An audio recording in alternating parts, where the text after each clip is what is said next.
तो आज के इस क्लास में हम देखेंगे 8 पार्ट और 8 पार्ट का नाम दिया गया है दाब और बल का आपसी संबंध। तो दाब और बल का आपसी संबंध का जो पार्ट है दाब और तो आज के इस क्लास में हम देखेंगे पार्ट 8 और जिसका नाम दिया गया है दाब और बल का आपसी संबंध।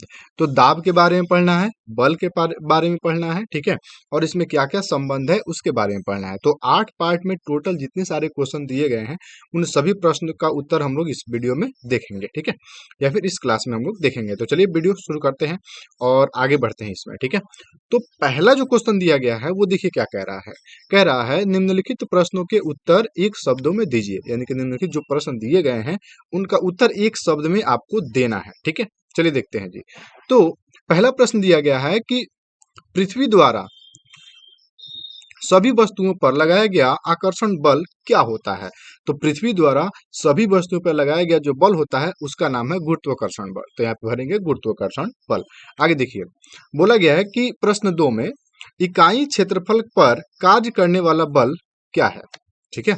यानी कि इकाई क्षेत्रफल पर कार्य करने वाला जो बल होता है उसको हम क्या कहते हैं। तो यहाँ पे आंसर हो जाएगा दाब। क्या लिखेंगे? दाब लिखेंगे, ठीक है।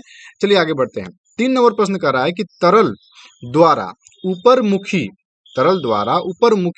दाब को क्या कहते हैं। तरल जो पानी जो होती है उसके ऊपर जो बल जो लगता है उसको क्या कहते हैं। तो उसका नाम है उत्प्लावन बल। तो यहाँ पे भरेंगे उत्प्लावन बल भरेंगे, ठीक है। चलिए, तो यहाँ पे हम लोग लिख देंगे उत्प्लावन बल, ठीक है।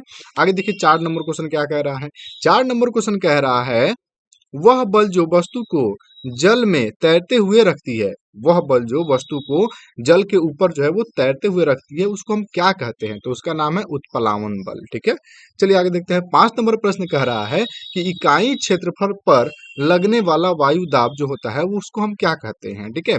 तो लिखेंगे वायुमंडलीय दाब होता है। क्या होता है जी? वायुमंडलीय दाब हो जाएगा। आगे देखिए, बोला गया है, देखिए 2 नंबर प्रश्न कह रहा है कि रिक्त स्थानों की पूर्ति कीजिए, ठीक है, या फिर रिक्त स्थानों की पूर्ति करें।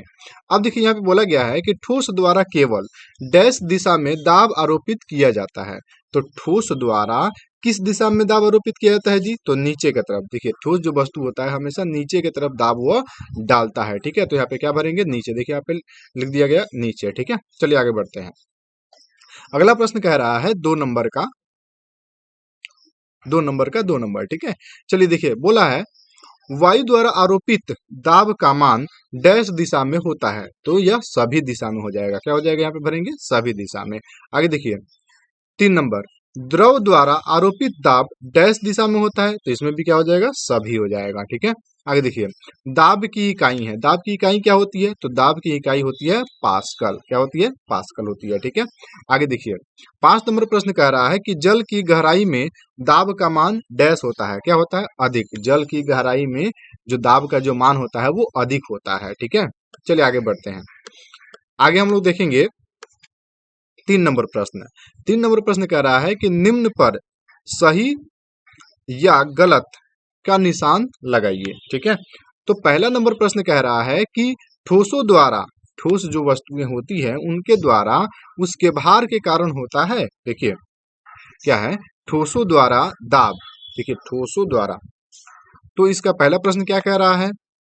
ठोसों द्वारा दाब उसके भार के कारण होता है। यानी कि ठोस जो होता है वह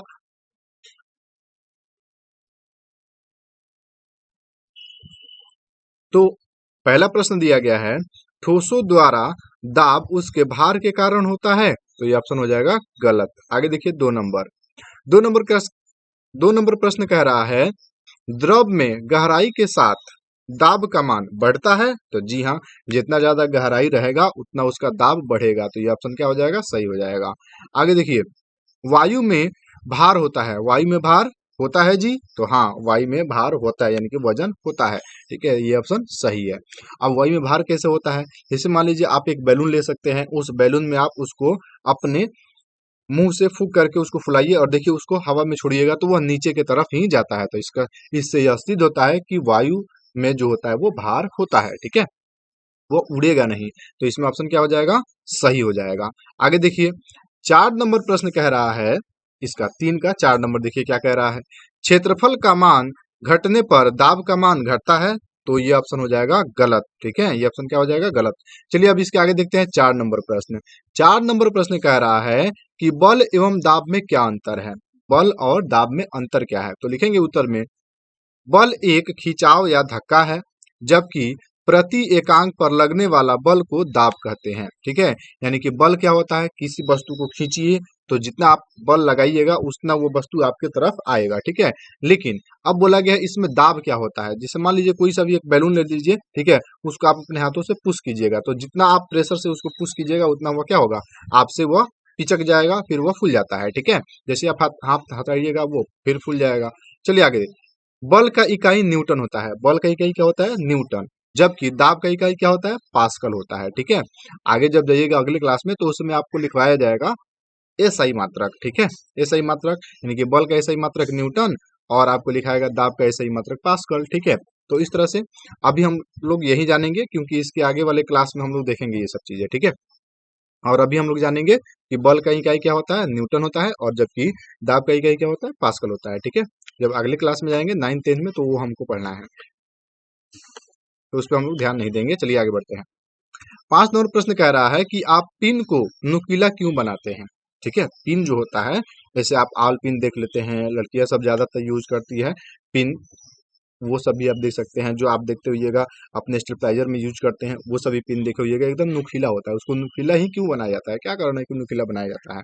देखेंगे उत्तर में, पिन को नुकीला बनाने का कारण यह है कि उसके सिरे का क्षेत्रफल कम होने से इस पर दाब बढ़ जाता है, जिससे पिन को तख्ते में ठोकने को आसानी होती है। ठोकने में आसानी होती है। जैसे मान लीजिए आप यदि किसी भी पिन को यदि नुकीला नहीं बनाएंगे तो आपको कहीं पे उस पिन को ठोकना होगा तो आपको बहुत ज्यादा परेशानियां होगा। ठीक है, लेकिन वहीं आप नुकीला यदि बना करके कहीं पे भी उसको ठोकते हैं तो आसानी से वह कील अंदर जा सकता है। इसलिए जैसे आप स्टेपलर देखते होइएगा, ठीक है, उसमें आप पिंच की करते हैं तो वह जल्दी से आसानी से चला जाता है, लेकिन अगर उसका जो एरिया है वो बढ़ा दिया जाए तो वह आसानी से कॉपी या बुक के अंदर वो नहीं जा पाएगा। ठीक है, इसलिए उसको नुकीला बनाया जाता है। चलिए आगे बढ़ते हैं। 6 नंबर प्रश्न कह रहा है, आप अपने सिर पर कितना वायु के भार को ढो रहे हैं?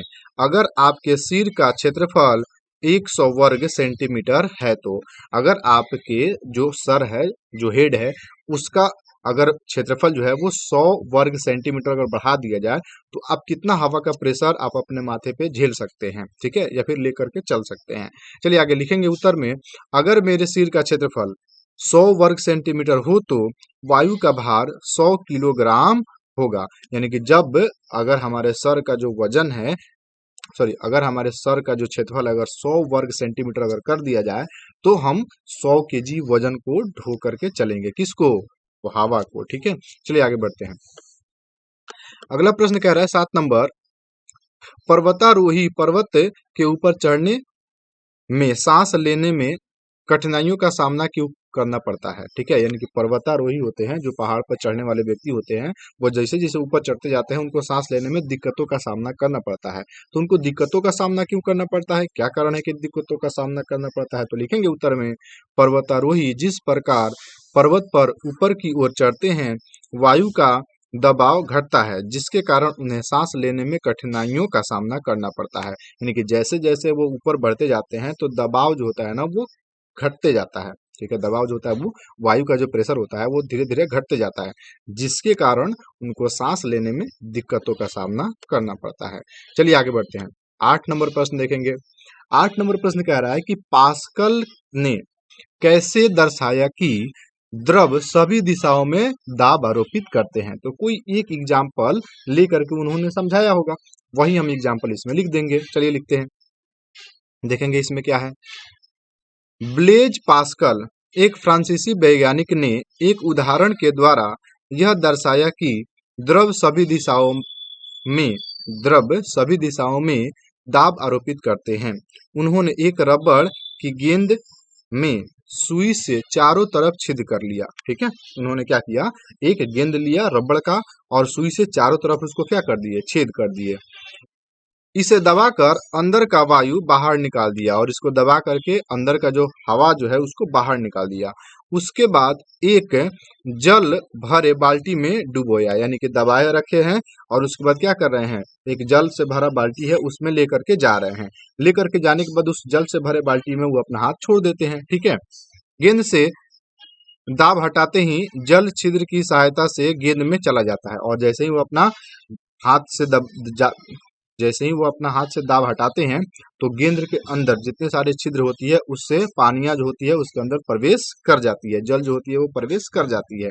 ठीक है, उसके बाद उसे निकाल कर दबाने से सभी छिद्रों से जल निकलने लगती है।